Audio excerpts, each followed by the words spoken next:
I was 17, barely a man, when everything I knew about safety, about home, about family crumbled. I still remember the exact moment Talia walked into my room, pale-faced, clutching a plastic stick in her shaking hand. "Jordan," she whispered. "Just my name, nothing else." But the way her voice cracked made me stand. I took the test from her without flinching. 2 red lines. That tiny symbol might as well have been a detonator. My heart pounded like it was trying to leap out of my chest, but I swallowed it down and looked at her. "We'll figure it out," I said. Because what else was there to say? Love meant standing still when the world tilted. I told my parents that same evening. I couldn't keep it from them. I was raised on truth, or so I thought. I expected disappointment, maybe some shouting, but what I got was fire. "You've disgraced us," my father roared, slamming his fist on the dining table so hard the glass pitcher cracked. His face turned a shade I didn't know skin could reach. My mother didn't speak at all, just sat there, lips pressed in a line sharp enough to draw blood. Her eyes fixed on the table like if she looked at me, I'd become a stain she couldn't scrub out. "I'm going to be a father," I said again, quieter. "We're keeping the baby." That was when my father stood. "Then you're no longer welcome in this house." Just like that. No argument. No slow boil. Just immediate exile. My mother didn't even blink. And that more than my father's shouting broke me. She didn't fight for me. Didn't ask him to reconsider. She just sat there wearing silence like armor. I went to my room in a haze, grabbed my old duffel bag from the closet, stuffed it with a few pairs of jeans, 2 shirts, my sketchbook, and the hoodie Talia always said made me look half-deemed. My fingers trembled as I zipped the bag shut. I could still hear my father pacing downstairs, could still feel the heat of his fury clinging to the walls. I didn't cry. I thought I would. But all I felt was a dull ache, like the shock after a bone's been broken. Before I left, I stepped into my little sister's room. Kayla was only 9. Her hair was in braids, her room full of glittery unicorns and colored pencils. She looked up from her bed, eyes wide. "Why are you leaving with your bag?" she asked, her voice barely above a whisper. I knelt down, pressing my forehead to hers. "Because I have to, Kay," I said. "But I'll still be your big brother no matter what." She nodded solemnly. Kids always understand more than we give them credit for. She didn't cry either. She just wrapped her arms around me so tight I thought my heart might collapse. And then I walked out. No goodbye from my parents. No second thoughts from them. It was like I'd vanished. One moment I was their son. The next I was a stranger they never raised. Talia met me outside her apartment building. She'd been crying, mascara smudged around her eyes, wearing my old varsity jacket. She opened her arms the second I stepped toward her, and for the first time that day, I broke. My chin dropped to her shoulder, and I let myself feel the loss, the betrayal, the fear, the confusion. Her hands didn't shake anymore. They were steady on my back. "I'm sorry," she whispered. "No," I told her. "We didn't do anything wrong. We loved each other. And now we have to grow up faster than we wanted." She took me upstairs to her aunt's place, a 2-bedroom apartment where we'd share the smaller room on a futon, with a thin blanket and peeling paint on the ceiling. But that night, despite the ache in my chest and the storm in my head, I slept with her fingers laced in mine, and hope tucked in between us. The next morning, I woke up to the sound of the city and the weight of a future pressing down on me. I looked at Talia, still asleep, one hand on her stomach like her body already knew what was coming. That was the moment I knew there was no going back. Not to my old room, not to family dinners or late-night TV with Kayla. I had crossed the line, and whatever was on the other side, I had to build it with my own hands. I went out that day and walked into every shop on that block until someone said yes. It was a small hardware store. Smelled like sawdust and oil. The manager looked at me, saw the desperation in my eyes, and said, "We pay minimum wage, but it's a start." I nodded. It was more than I had yesterday. At night, I'd return to Talia's side, listen to her talk about school, rub her feet when they ashti, and try not to let the weight of everything crush me. I started sketching again, not for dreams, but for sanity. In the margins of my notebooks, on the backs of receipts, even on brown paper bags. Art was my escape, my confession, my reminder that I still had something left of myself. I was 17, a runaway, a dropout, a soon-to-be father. But I was still here, still standing, and I'd fight like hell to stay that way. We moved into the basement of Talia's aunt's duplex on the east side. The first thing I noticed was the smell, mildew, and mothballs with a hint of something burnt, like the air had held its breath too long. The ceiling tiles were stained yellow and sagged in places. The floor was concrete, cracked and cold, even with the thrift store rug we dragged in. There were no windows. Just a small vent near the ceiling that hissed like it was trying to breathe. But it was shelter for walls and a door we could lock. And for two teenagers about to become parents, that was enough. The mattress on the floor squeaked with every movement. We hung a sheet to separate the sleeping area from the rest of the space, which barely fit a makeshift kitchen. A second-hand microwave and a mini fridge donated by one of Talia's cousins. Every day we collected small victories. Figuring out how to keep the hot plate from shorting out the power, saving enough for a small fan, learning which corner didn't leak during rainstorms. It wasn't easy, but we called it home. I dropped out of school after the second trimester. It wasn't some noble sacrifice, it was survival. Talia's belly was growing, and we couldn't both be in classrooms while bills gathered like dust.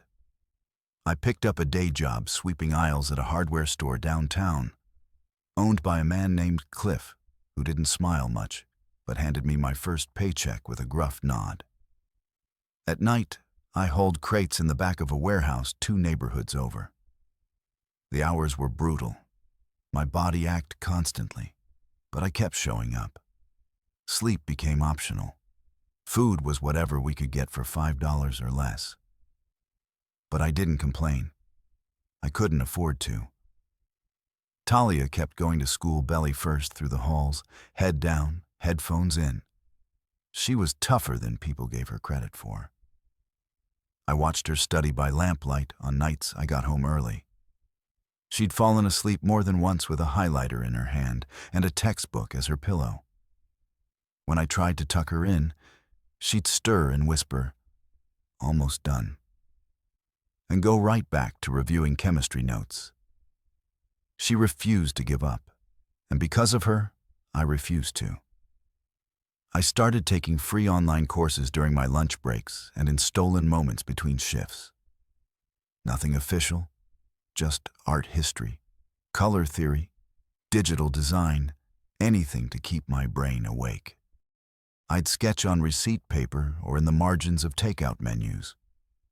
I didn't have canvases or real brushes, just dollar store supplies. But I made it work.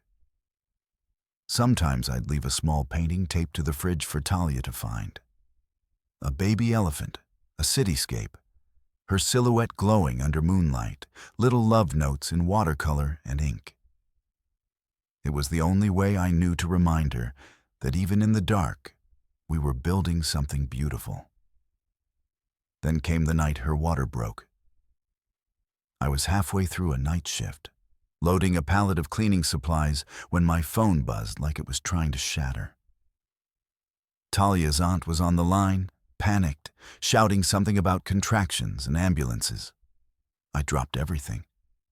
Didn't even clock out, just ran. By the time I got to the hospital, they had her hooked up to machines, face flushed and knuckles white around the bed rails. She saw me and let out a breath, like she'd been holding it for hours. I took her hand and kissed her forehead. "We got this," I said, though I felt like the walls were spinning. Micah came into the world at 3:17 a.m., screaming. Beautiful. Covered in everything I didn't understand, but somehow loved instantly. The nurse placed him in my arms, and I forgot how tired I was, how hungry, how terrified. His eyes blinked up at me, my eyes, and I swear the whole room stilled. I cried. I didn't expect to, but it hit me like a tidal wave. Not just love, redemption. Like the world hadn't swallowed me whole after all. Like I still had something worth becoming. We brought him home 2 days later in a borrowed car seat and a blanket someone had crocheted and left anonymously in the hospital gift bin. That first night, he cried nonstop. I paced the cold basement floor, humming lullabies I barely remembered from childhood, whispering promises I couldn't afford to break. I'm here. I'll always be here. Even when I'm tired, even when the world forgets us, I won't. As the weeks passed, we learned everything the hard way.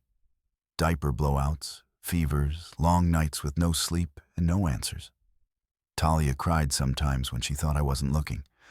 I'd hold her in the middle of the night, both of us smelling like spit up and baby wipes, and tell her we're doing it one day at a time.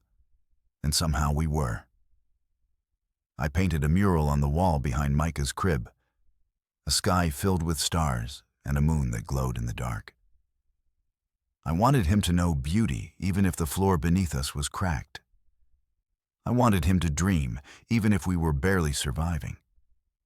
That mural became my mission, a small rebellion against everything that told us we'd failed before we began. Every time I looked at Micah, I saw not just a baby, but a reason, a reset. He had Talia's focus, always studying the world like it owed him answers. But he smiled like me, wide, open, hopeful, and that made the exhaustion worth it. We didn't have much. Not then. Just 3 people in a basement, no diploma, no title. But we had each other. And that made our little world feel big enough. Even if no one else saw it, we did. There's a moment you never forget when you're a young father. It doesn't come during the sleepless nights or the first diaper disasters. It doesn't even come in the delivery room. For me, it came 3 years in on a Tuesday afternoon of all things. Micah had just spilled finger paint on the old futon. I was scrubbing red streaks off the side like a man possessed, muttering under my breath when I looked up and saw him watching me. Not crying, not laughing, just watching with this strange calm like he was studying what men did when things went wrong. I remember freezing. My hand still held the rag. But I didn't move. Because in that moment, I realized something. I wasn't just cleaning up a mess. I was teaching him how to handle life. That was the moment I stopped feeling like a kid with a kid and started realizing I was a father first, everything else second. By the time Micah turned 3, our basement apartment had become something of a second skin. Familiar, worn, still cold in the mornings, still damp when it rained. But it was ours. We had an old second-hand crib turned into a toddler bed, a toy bin that doubled as a coffee table, and more drawings on the wall than most museums. Talia had gone back to work part-time at a pharmacy, standing behind a counter in khakis and a name tag, while I worked early shifts at the hardware store and taught after-school art classes on Tuesdays and Thursdays at the community center nearby. I remember when I got the call from Mrs. Everly, the center coordinator. She had seen some of my paintings at a local pop-up and asked if I'd consider teaching kids. Nothing formal, she said, just someone who knows color and won't scare off third graders. I said yes before I even asked what it paid. It wasn't much, but it was more than money. It was a chance to build something I cared about. Micah came to most of the classes with me. He'd sit on a stool with his feet swinging and a brush in his hand, mimicking everything the older kids did. Sometimes I'd find him drawing little families, stick figures holding hands with suns that always smiled and clouds that never cried. He didn't know how poetic that was. He just liked the colors. Talia and I barely had time for each other outside of the constant rotation of work, parenting, cleaning, and collapsing. Date nights were a luxury we couldn't afford, not just financially, but mentally. Most nights we were too tired to speak more than a few words before sleep stole us away. But we didn't complain. We were tired together, worn together, surviving together, and that meant something.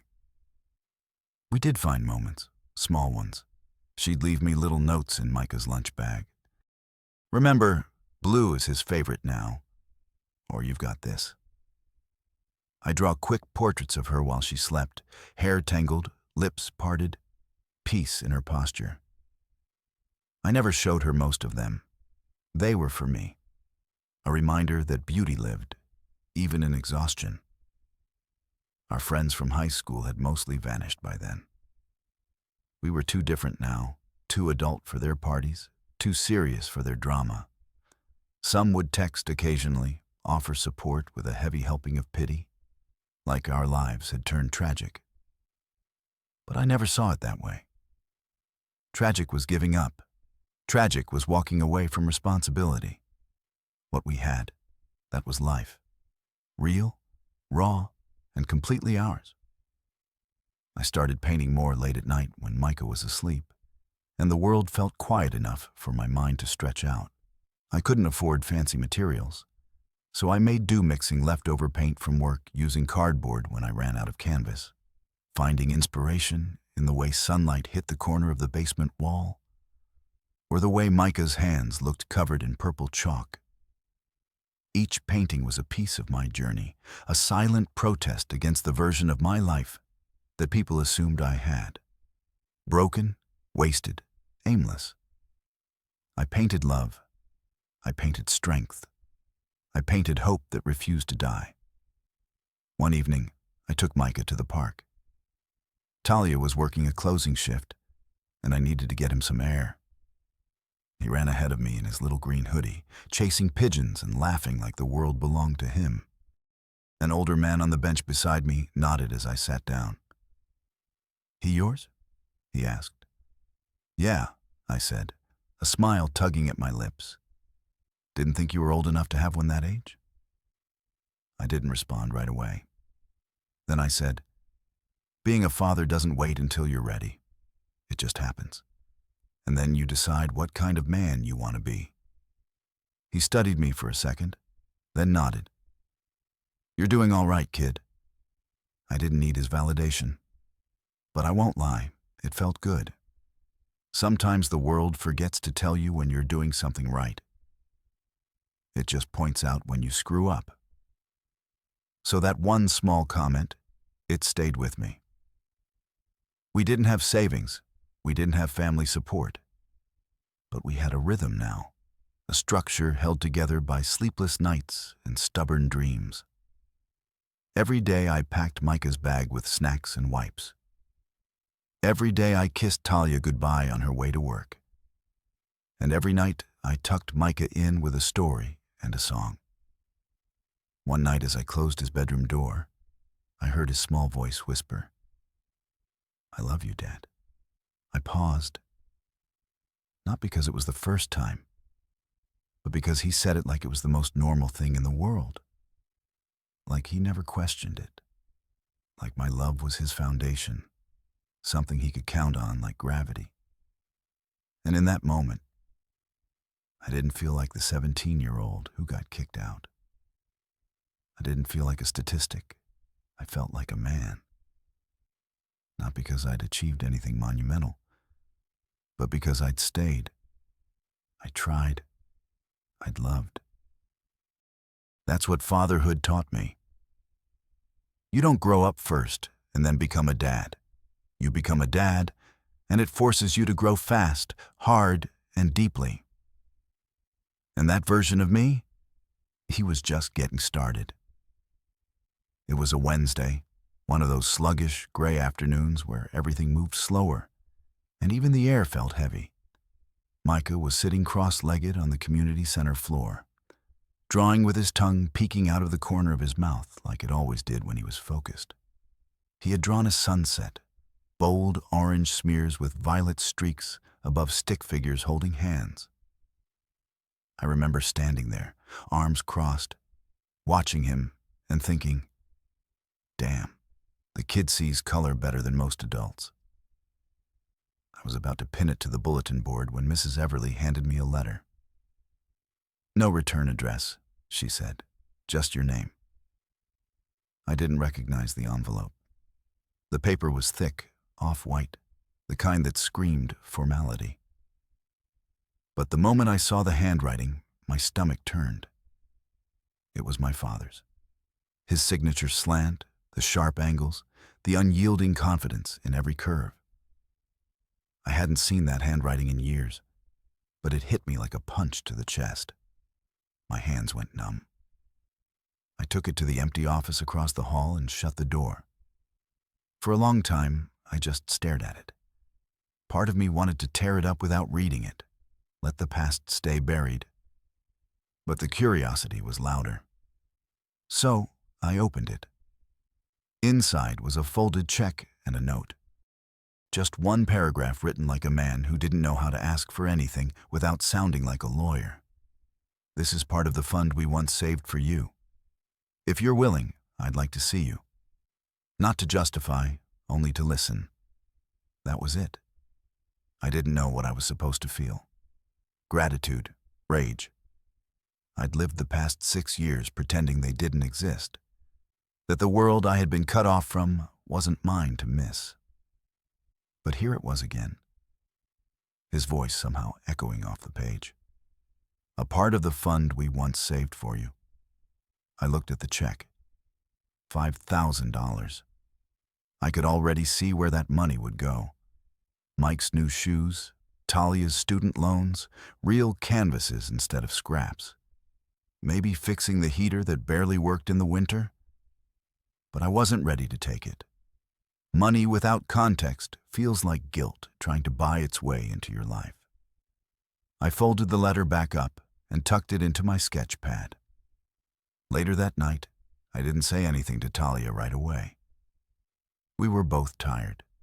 She had just finished a late shift at the pharmacy, and I was scrubbing paint off Micah's hands. He'd made a mess of the bathroom, trying to make blue from red and green. I smiled even as I cleaned it. The kid was trying to reinvent the wheel with all the defiance of someone who believed he could. That was me in miniature. When Micah was asleep, curled on his side with one fist tucked under his cheek, I sat on the edge of the bed and held the letter out to Talia. She read it in silence. Her face didn't twist, didn't flare with anger or sympathy. She just sighed. They waited this long, she finally said, handing it back. I nodded. Do you think he means it? She leaned her head against my shoulder. I think people remember what they had too late and they try to get it back when it doesn't hurt them anymore. Do you think I should respond? She shrugged. That's up to you. But if you do it, don't do it for him. Do it for Micah. For you? She was right. She usually was when it came to matters of the heart. I spent the rest of the night lying awake, staring at the ceiling, wondering what my father would even say to me. Would he pretend those years didn't happen? Would he expect me to hug him like nothing shattered? I didn't need an apology. I needed the truth. I needed to know if he sent that letter because he'd changed or because he was ashamed of the silence he created. The next day, I found myself staring at the mirror above the sink. My reflection looked older than 23. Maybe it was the stress. Maybe it was being a dad before being a man. My beard was patchy, my eyes heavier. But there was something else too. Something I didn't have at 17. Steadiness. I sat down with Micah over cereal and asked him, "Do you know what a grandfather is?" He looked up with milk on his chin. Like Gramps in my book, kind of. "My dad, he wants to meet us." Micah frowned, thinking hard. "Is he nice?" I hesitated. He used to be. Then he wasn't.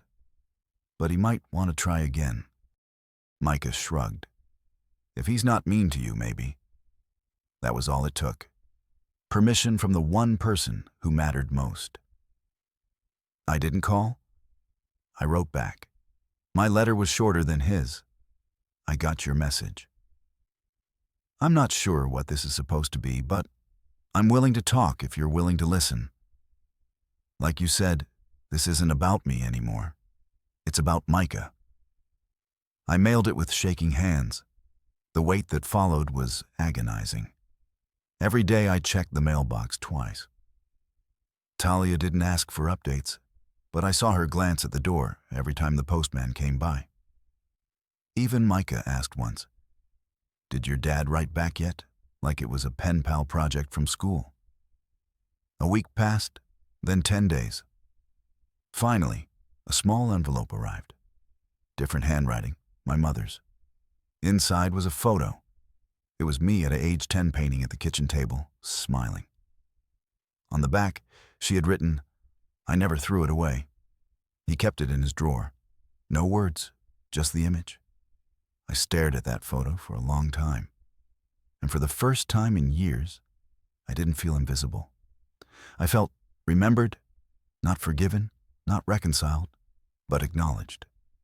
And maybe, just maybe, that was the first brushstroke towards something new. It was past 9 when Talia's phone buzzed.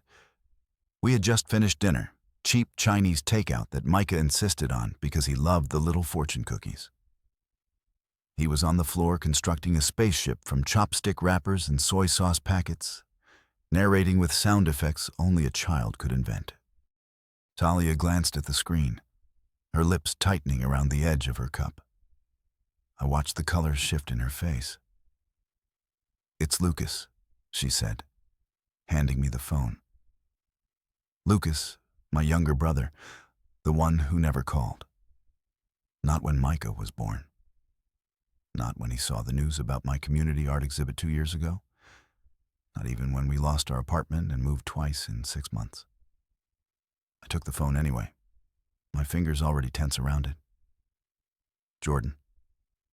His voice was cautious, too careful. "Yeah, one word. Flat. I'm getting married next month.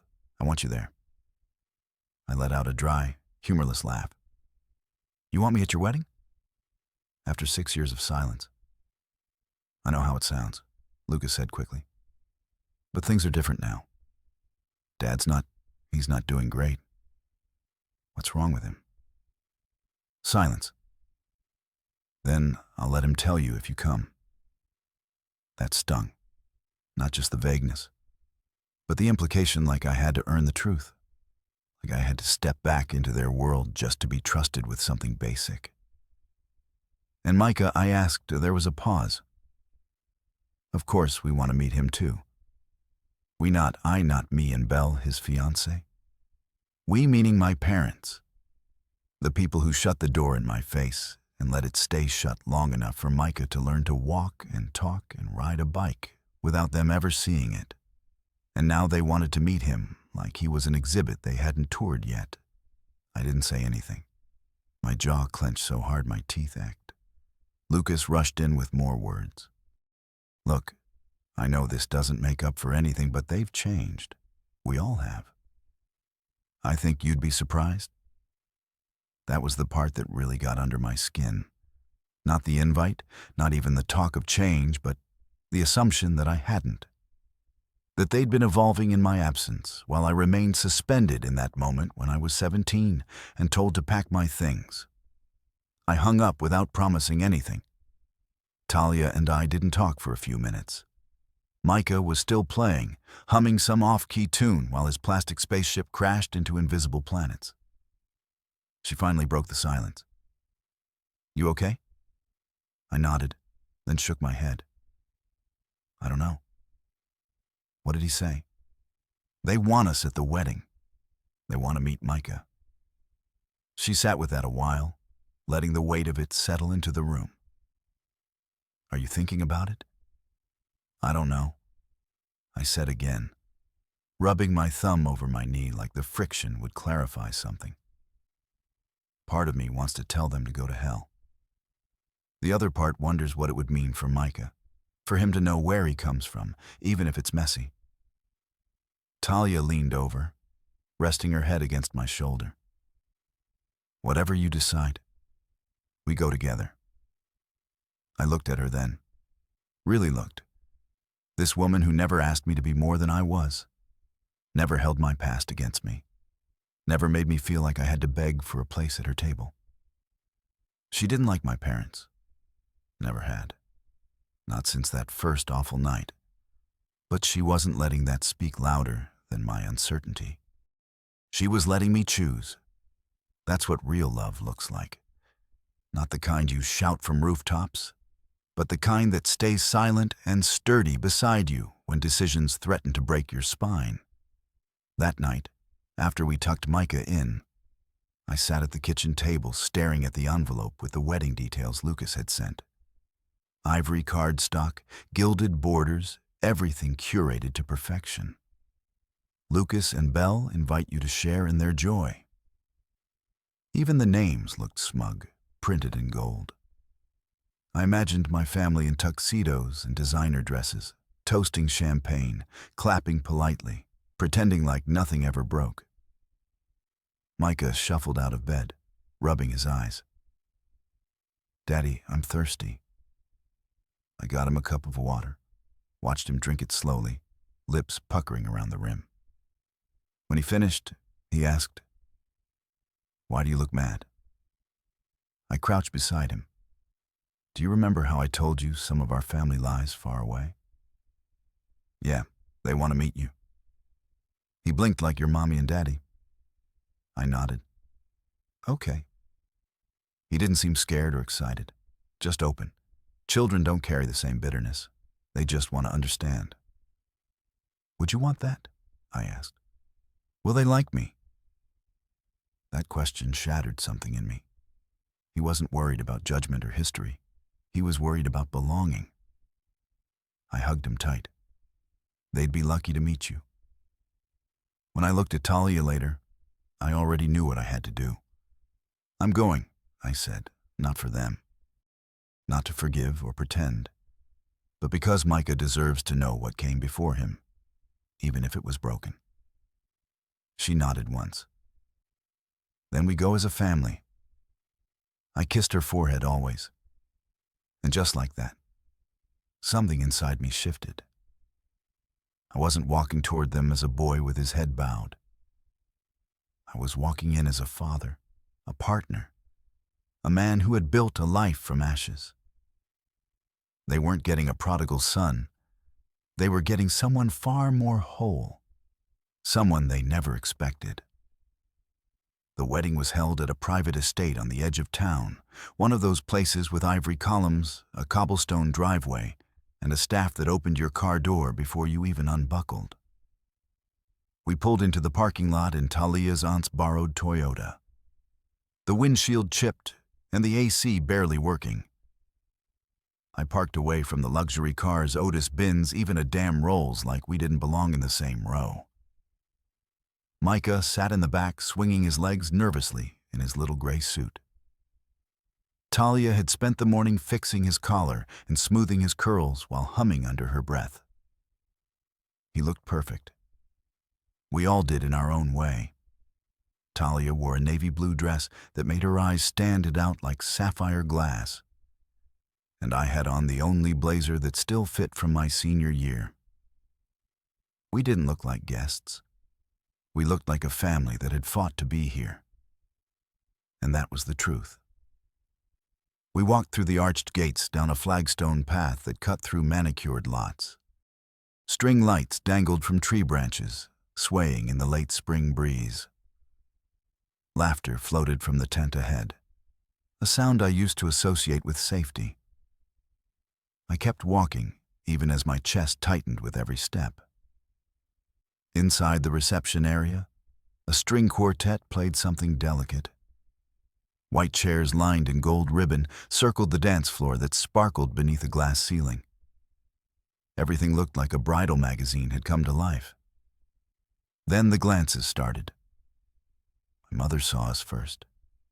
She froze in place, her wine glass halfway to her lips. She didn't move, didn't blink.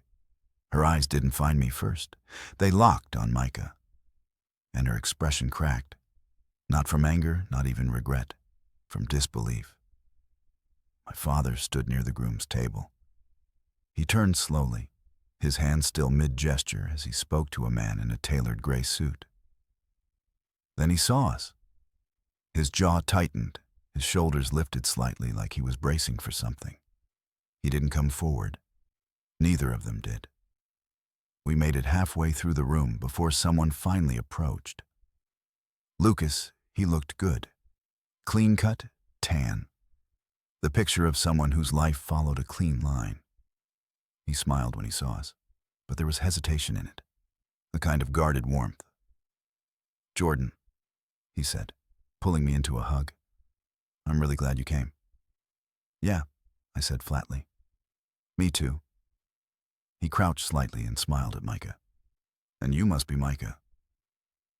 Micah looked up at him, then at me, then nodded slowly. "Hi." Lucas's smile widened. "You look just like your dad. He gets that a lot," I said, not breaking eye contact. Lucas stood and cleared his throat. "There, over there," he said, nodding subtly toward our parents. I nodded once. "Thanks." We didn't walk toward them right away. We found a spot near the back of the room by the bar. I held Micah's hand as he looked around and at the chandelier above us. "Is this a castle?" he whispered. "Something like that," I said. Then finally they came. My father arrived first. He walked slowly with the same stiff dignity I remembered from my childhood. Shoulders square, back straight, chin held high. But something was different. He looked older than I remembered, not just age diminished. He stopped in front of us. His eyes met mine for only a second before sliding to the boy standing beside me. What is this?" he asked, his voice low but rattled. "Is this?" Micah stepped forward, small but brave, like he was stepping into a room he'd already dreamed about. "Hi," he said. "I'm Micah Reyes. Are you my grandma?" My mother had come up silently behind my father. Her hand trembled slightly as she took her wine glass from her lips and set it down. Her eyes were red already. She didn't speak. She just looked at Micah like he was both a memory and a miracle. My father swallowed hard. "Micah," he repeated slowly, like the name was something sacred and foreign. I didn't say anything. I didn't need to. Micah had already spoken the loudest truth in the room. He didn't ask for an apology. He didn't accuse anyone. He just existed perfectly without shame. And somehow that did more damage than any angry words I could have thrown at them. My mother crouched down next to him slowly, as if any sudden movement would make him vanish. "Amana," she said, Can I hug you?" Micah looked at me. I gave him a small nod. He wrapped his arms around her neck, his little fingers squeezing gently. She didn't let go right away. My father stood still, watching, processing. Then he turned to me. "You did good," he said. For words, quiet. But from him, it might as well have been a confession. I met his gaze. "Steady now. He's the best thing I ever made." He nodded once. "I'd like to know him." "That depends," I said, "on whether you're willing to meet me too." His face didn't change much, but I saw it in the small twitch of his lip, the way his eyes blinked faster. He knew what I meant. Micah let go of my mother and walked back to me, grabbing my hand. "Can I go look at the cake table?" "Sure, kiddo. Just don't touch anything yet." He ran off, light on his feet. Talia took my other hand. She hadn't spoken since we entered the room, but I could feel everything she was thinking in the way she squeezed my palm. "Whatever happens next," I said, looking at my father, "just know this. He doesn't owe any of you forgiveness, neither do I." "I understand," he said. And for once, I believed him. We watched Micah circle the cake, grinning. And just like that, the room didn't feel so foreign anymore, because the center of it all wasn't chandeliers or speeches or champagne. It was that little boy in a gray suit, reminding everyone what mattered. Family, truth, presence, and the courage it takes to show up, no matter how long it takes. The thing about walking into a room where you were once erased is that every step feels like a statement. The wedding reception had shifted into dinner and drinks, small groups forming around white-clothed tables and low chatter filling the air. We stayed near the back, Talia, Micah, and I, avoiding the head table and the glossy smiles that felt too rehearsed. I wasn't interested in small talk. I was still digesting the way my father had looked at Micah like he didn't know whether to cry or apologize. He hadn't done either. That's when I saw him, Gerard Lyon. He stood near one of the canvas-covered partition walls with Lucas's fiancée, Brie. He was older now. Silver streaks in his beard, glasses resting low on the bridge of his nose. I remembered him from an art showcase in high school back when people still talked about me like I have potential. He was a curator for a local gallery, always sniffing out the next great thing. He'd shaken my hand once when I was 16 and told me, "You've got an edge to you. Don't let it dull." Now, he stared at Micah, who was seated at a side table drawing a house with crayon on a kid's activity sheet. I watched as Gerard tilted his head, then bent down to get a better look. Micah, ever the open soul, started explaining his drawing, how the roof was red, because red made it look safe, and the tree was crooked because real trees didn't grow perfectly straight. I walked over slowly, unsure if this was going to be awkward or affirming. Gerard stood upright as I approached, eyes flicking to mine. "This your son?" "Yeah, that's Micah. He's got a rare sense of composition for his age," Gerard said, arms crossed as he nodded thoughtfully. "Who taught him that?" I shrugged. "No one, really. He watches me. I guess it rubbed off. You paint. Still do." His eyes narrowed with curiosity. "Wait, Jordan Reyes." I gave a single nod. He blinked, recognition lighting up his expression. "You disappeared. I remember your work. That piece you did at the Whitest Academy, Youth Show City and Morning. That canvas stayed with me for months. That was a long time ago." "Still," he said, "talent like that doesn't just vanish." I glanced back at Micah, who was now shading in the sun with a bright yellow crayon. "It doesn't. It just finds different walls to hang on." Gerard was silent for a beat, then stepped closer. "You got anything recent?" "A few pieces," I said cautiously. "I teach now after school art classes at the rec center, and I paint when I can. Nights, weekends." His eyebrows lifted. "I'd like to see your work and your son's. There's something raw about both of you. It's honest, and I don't see honest often enough." I didn't know how to respond to that. Compliments weren't something I trusted easily, especially not from people who once knew me at my most promising. But this didn't feel performative. It felt interested. Real. "You serious?" I asked. I wouldn't say it if I wasn't. Talia had joined us by then. She didn't interrupt, just stood quietly, one hand on Micah's shoulder. Gerard turned to her. Your family's got something special here. Don't let the world dull it out of you. And just like that, he handed me his card and walked away. I tucked it into my pocket, trying to keep my expression even. Talia nudged me. You okay? I think so.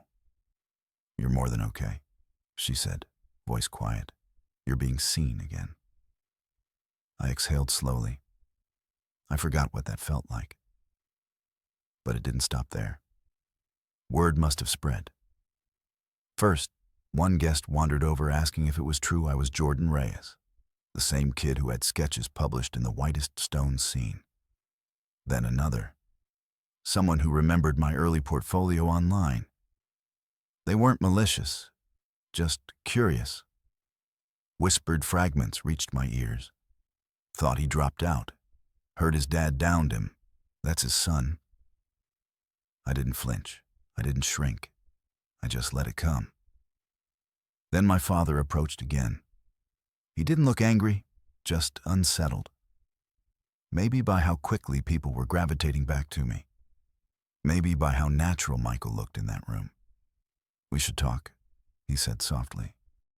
Only if you're ready to listen, I replied, echoing the words he had once sent to me. He nodded, gesturing toward a quiet corridor near the exit. Talia gave me a look. Go, she said. I've got Micah. I followed him down the hall. The noise of the reception faded behind us. We stopped near a stained glass window overlooking a garden. I didn't come here for a fight, he said. Good, because I'm not interested in one.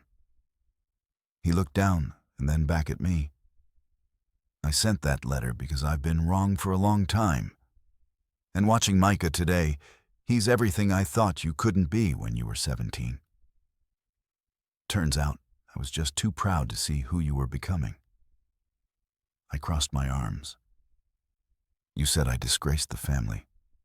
I did, he said quickly. And I was wrong. I was scared, embarrassed, and I took that fear out on you. I let pride build a wall I didn't know how to climb down from. I let the silence stretch. When I finally spoke, my voice was steady. It wasn't just about you and me. You disappeared.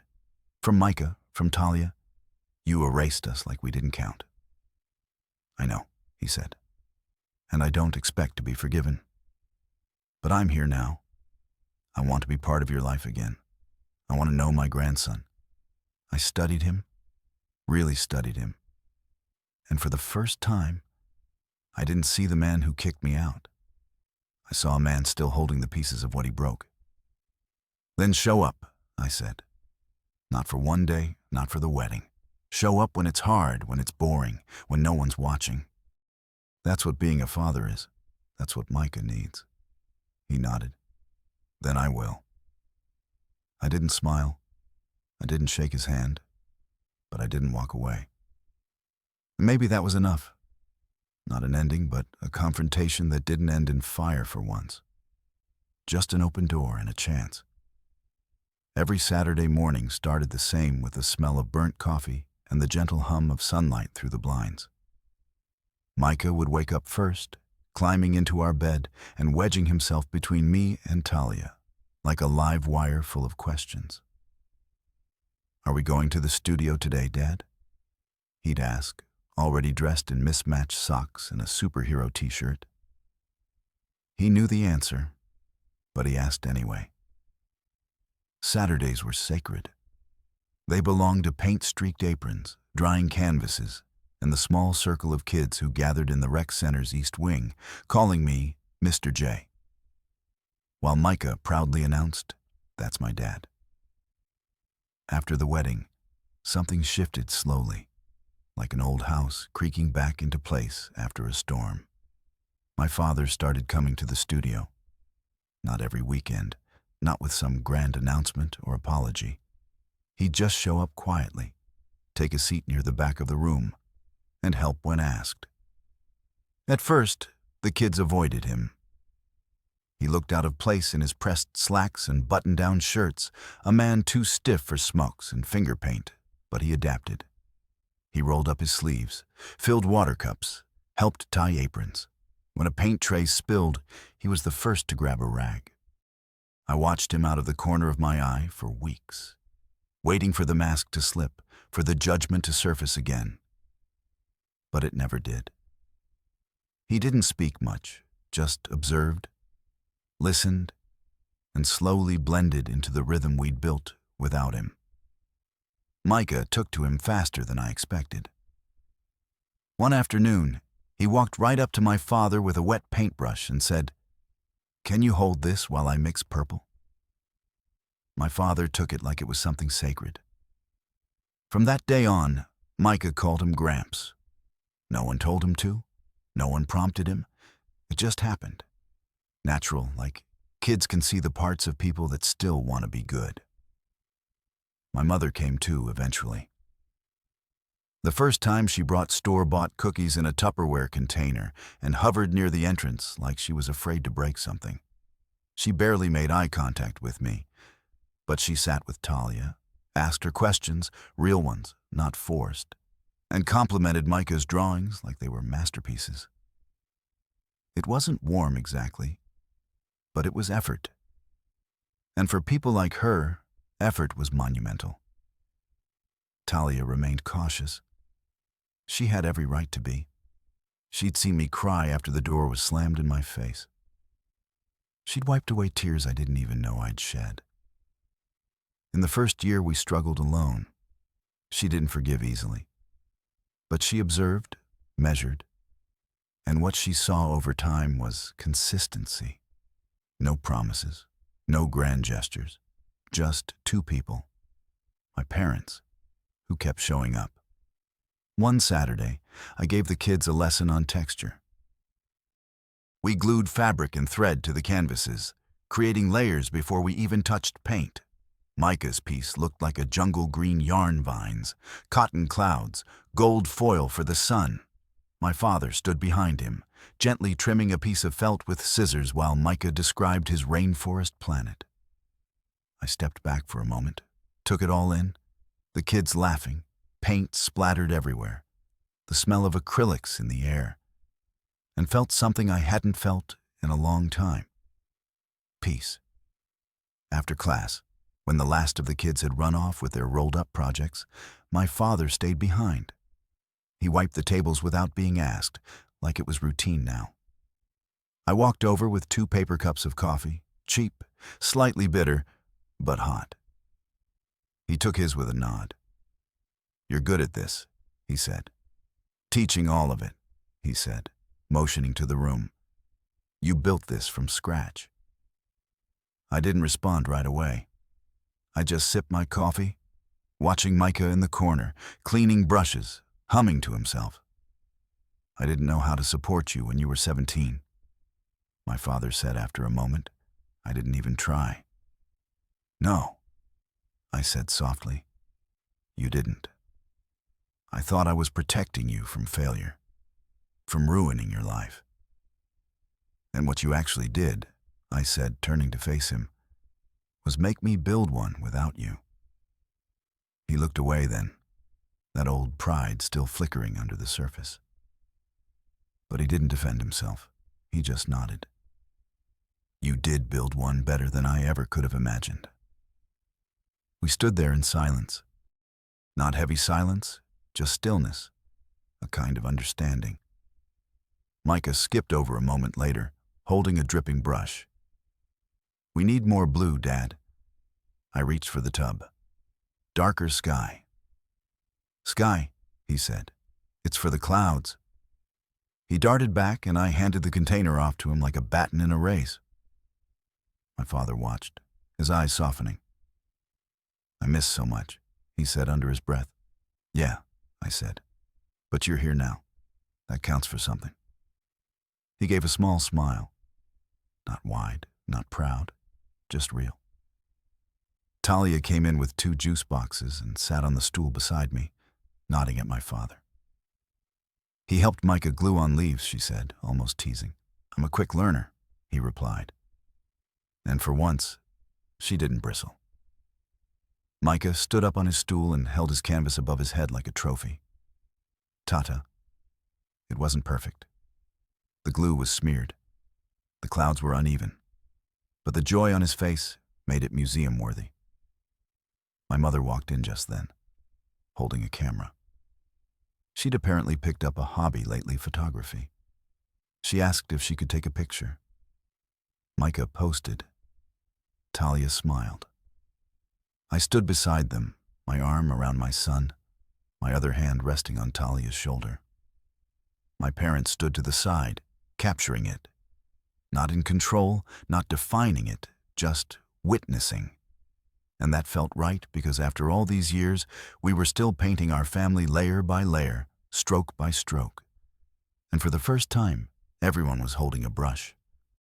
The email came on a rainy Thursday night, the kind where the sky felt too low and the water hit the windows like it was trying to get inside. Micah was asleep on the couch under a pile of blankets, one sock halfway off, and his latest masterpiece clutched in his fist. A spaceship made entirely out of bottle caps and dried pasta. Talia was in the kitchen, flipping through coupons and humming a lullaby she'd never admit she still sang to herself. I was at the rickety desk we'd shoved against the wall, laptop open, cursor blinking on an unfinished lesson plan for the Saturday class. Then the inbox pinged. Subject: Proposal for Exhibition Generations in Color.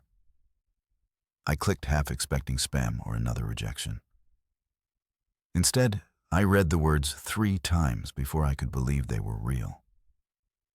Jordan, it was an honor meeting you and Micah at the line reception. I meant what I said about your work. It's raw, emotional, and utterly human. I'm curating a new exhibit this fall focused on the theme of generational creativity, and I'd like to formally invite you and Micah to be featured artists. Title: Generations in Color, Your Story. The two of you creating despite the odds is the heart of what this gallery needs. Let me know if you're open to it. Best, Gerard Lyon. I blinked, read it again. Then I stood up slowly and walked into the kitchen. Talia glanced up. What's that face? Gerard wants to feature us, I said, voice barely above a whisper. Me and Micah in a gallery exhibit. She dropped her pen. What? I handed her the laptop. She read the message in silence, her hand covering her mouth. Then she let out a soft, disbelieving laugh. Oh my God. I nodded. He wants our work together. Talia looked at me, tears gathering in the corners of her eyes. You're going to be on a wall again. We are, I said.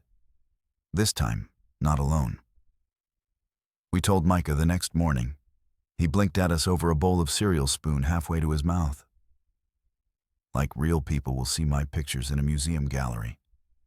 I corrected, though, to him it might as well have been the loo. He dropped his spoon and raised both arms in the air. I'm going to be famous. Talia laughed, tousling his curls. You already are to us. The next few weeks moved in a blur. Selecting the pieces, stretching new canvases, painting late into the night, while Micah hummed beside me and added finishing touches to his crayon rainstorms and rocket landscapes. Talia helped frame our work, label the backs, and type up the artist bios that Gerard requested. Mine was easy: 24, painter, teacher, father. Micah's, age 6, like cinnamon toast, paints what he dreams. The opening night arrived on a Saturday. Fittingly, the gallery was in the heart of the city, all exposed brick and pendant lights, walls hung with textured emotion, and stories frozen in color. The exhibit title greeted us in bold lettering near the entrance. Generations in Color, featuring Jordan and Micah Reyes, our names. Side by side, Talia looked stunning in a burgundy wrap dress.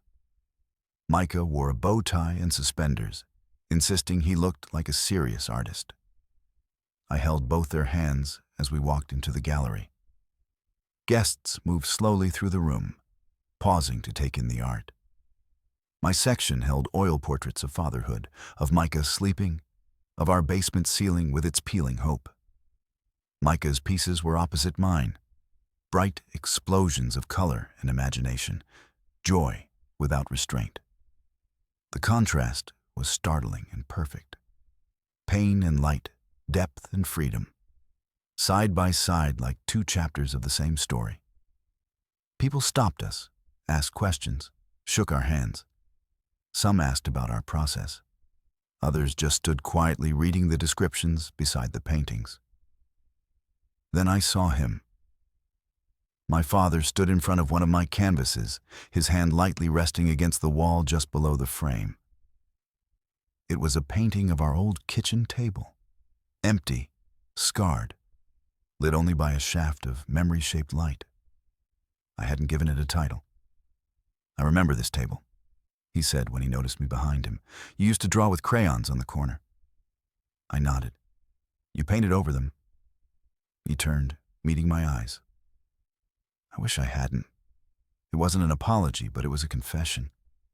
And sometimes that's what healing sounds like. "I don't remember drawing on it," I said softly. "But I remember you buying it. I remember you sanding it down in the garage." He smiled faintly. "I did. Thought I was building something solid for the family." "You were," I said. "It just didn't hold the way you hoped." He placed a hand on my shoulder. Not heavy, not performative, just steady. This gallery, it's beautiful. Jordan, you didn't just rebuild. You made something new." Before I could respond, Micah tugged my sleeve. "Come see mine, Dad," he said, bouncing. "This one's called Sky Hugs." He dragged me across the room to a crayon-heavy canvas filled with blue swirls and two stick figures floating in the sky, arms stretched toward each other. "That's you," he said, pointing. "And that's me. We're hugging, but flying too." Talia joined us, her eyes glassy as she read the little description he dictated. "My dad always catches me, even when I fly too high." I pulled them both into a hug right there, not caring who was watching because this wasn't just art. This was our life on the walls in the room, alive and seen. Later that night, Gerard gave a short speech. "There's something rare about seeing stories told through color and contrast," he said. "Jordan and Micah Reyes remind us that family isn't always neat, but it is always powerful when it stays." The crowd clapped. My parents clapped. Talia squeezed my hand, and in that moment, I didn't feel like the boy who was cast out. I felt like a man who had carved a world for his son, one stroke at a time. And finally, we were framed. Not in shame, but in celebration. The crowd had thinned out by the time I saw him, tall, smug, polished like a shadow, stepping back into a story that no longer belonged to him. Ronan Blake, Talia's ex, the one who ghosted her the moment life asked him to grow up. He stood near the back of the gallery, wearing a navy suit and a practice smile, as if he'd been waiting for the right moment to step onto the stage. I hadn't seen him since we were 17. Since that whispered rumor passed through the halls of our high school that he wasn't ready to be a father. He didn't call, didn't check in, didn't offer a dime. And now here he was staring at Micah's artwork like it meant something to him. He looked up and noticed me.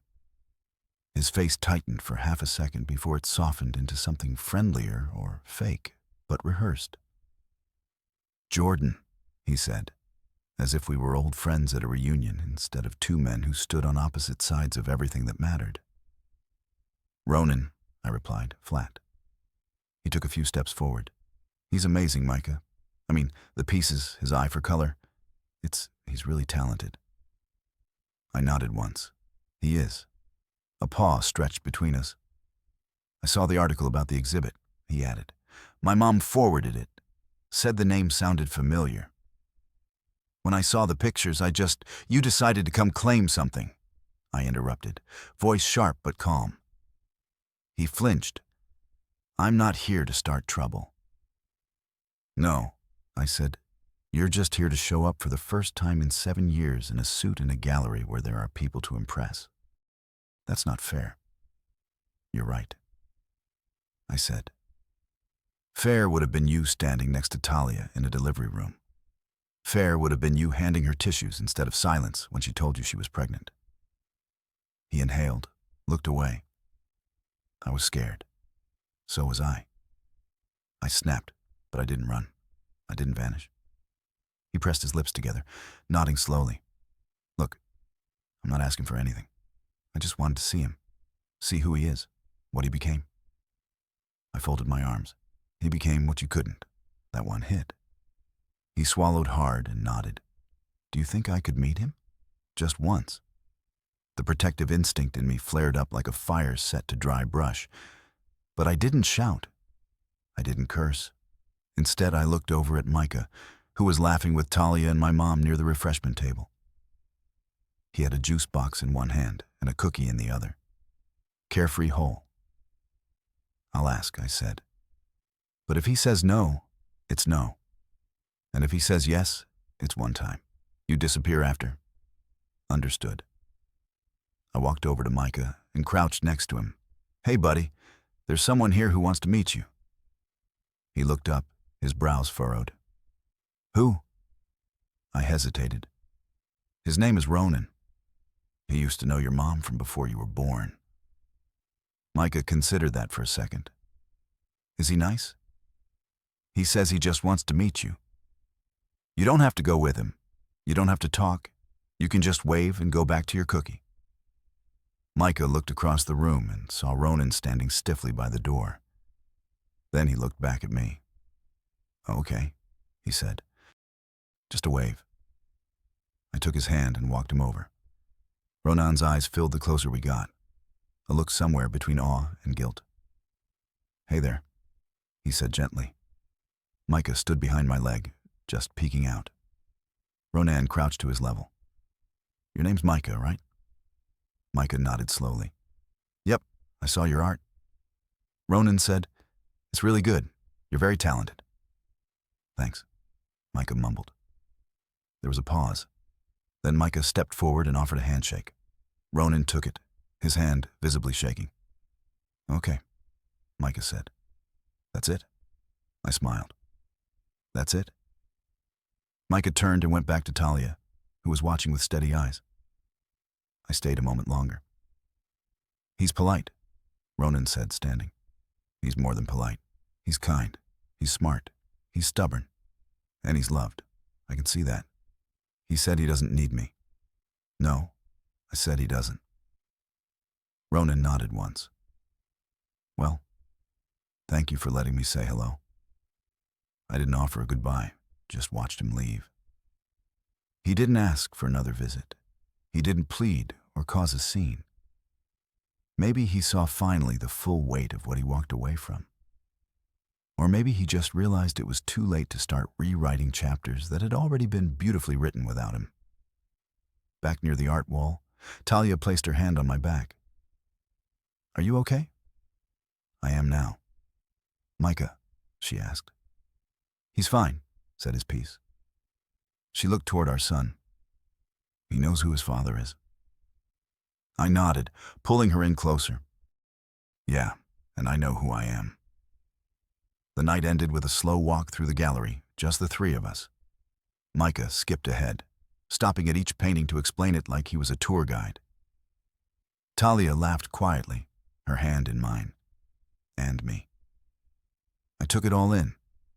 The walls, the colors, the weight we'd carried and laid down piece by piece. This wasn't just the end of an exhibit. It was the beginning of everything else. We didn't need anyone's approval. We didn't need apologies wrapped in guilt. We had each other. We had a life built from ruin and turned into light.